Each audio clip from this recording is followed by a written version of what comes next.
Hello, in this video I want to show you how to pair your Bose Smart Soundbar 300 with your Android smartphone using Bluetooth. So in order to do this, first let's open Bluetooth on our device.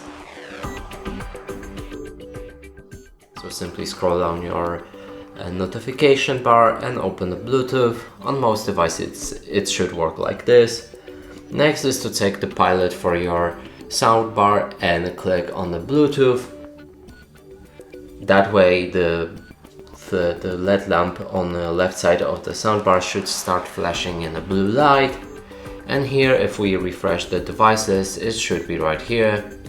If not, we might need to retry it and click on the Bluetooth again, and it should show up in a few seconds.